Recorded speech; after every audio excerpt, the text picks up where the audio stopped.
Marlene Hutchinson, and welcome to Tips for Guitar Playing Success. As many of you know, I've been sharing my guitar playing tips every Thursday for more than 8 years. It's been my way to hopefully help you stay motivated, be inspired, and continue expanding your guitar playing journey. If you're interested in more learning resources like my Thursday Tips blog, my DVDs, books, virtual learning, and more, go to my website, marlenesmusic.com. And for anyone who's listening and feels like you're missing out on all the fun, you can easily join our wonderful world of guitar with my Learn to Play Guitar in a Day program, which you can also find at marlenesmusic.com. Now on to today's tip.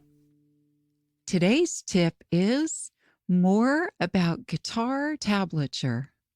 Back in December 3rd to be exact, I shared a little bit about tablature, how it works, and a simple tab for you to try. I mentioned then that I would talk more about tabs in the future, so the future is now. As a quick review, tablature, which I'll be referring to as tab or tabs, is one of the ways to write down guitar music. It's represented with 6 lines for the 6 strings on the guitar, and the numbers on the lines are the fret numbers. If you want to review more of the basic tab info, pause this episode and jump back to the December 3rd episode. The link is in the show notes, and after you listen to that episode, come on back to carry on with this episode.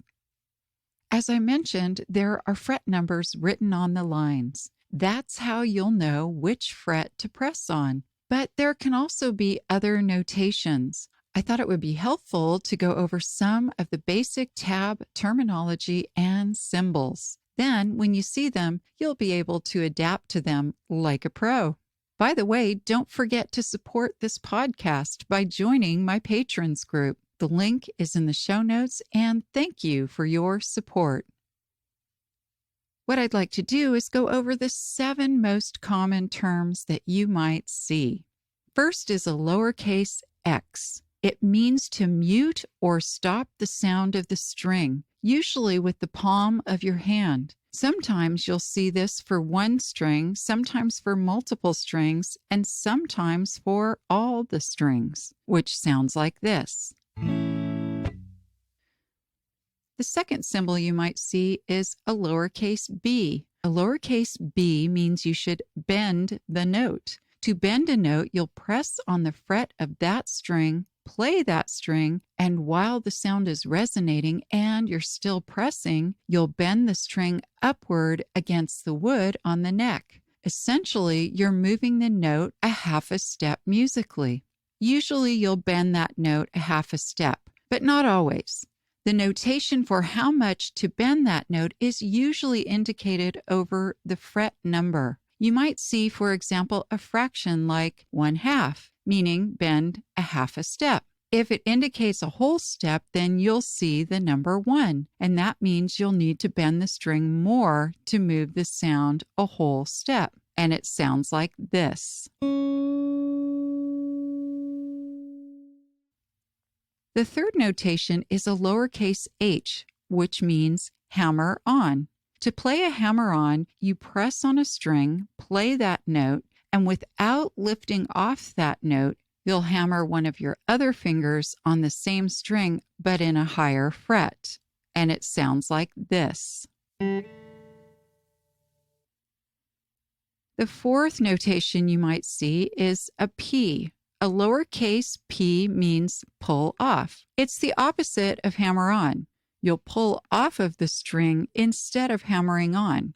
So you'll press on the indicated fret, play that string, and while it's resonating, pull off of that string. And it sounds like this.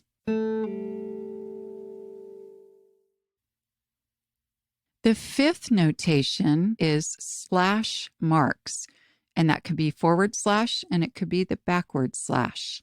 The slash marks mean slides. When you slide up, you'll see a forward slash, like 5/7, which sounds like this. When you slide down, you'll see the backwards slash like 8/5, which sounds like this. When you slide, you'll press on the string in the correct fret, and then without letting off of the pressure of pressing on the string, you'll slide your finger to the indicated fret. The sixth notation is a wavy line. A wavy line means vibrato or vibrate. When you see this notation, you'll press and play a note, and while still pressing, you'll wiggle or move the string up and down against the wood of the neck to help the string to vibrate more. And it sounds like this.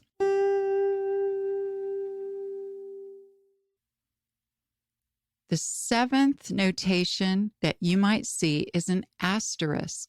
An asterisk means to repeat. When you see an asterisk in tab, that indicates that everything you played to that point should be repeated.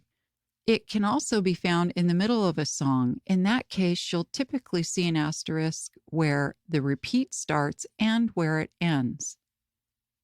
It's fun to play around and become more familiar with these notations and symbols. So, I would encourage you to look for and find tabs either online or in books with some of these symbols and see if you can make them happen in the song. I hope this episode's tip has helped you to continue expanding your guitar skills and knowledge. If you'd like to learn more, check out the many learning resources available at my website, marlenesmusic.com. Thank you for joining today's podcast, and as I like to say, play on.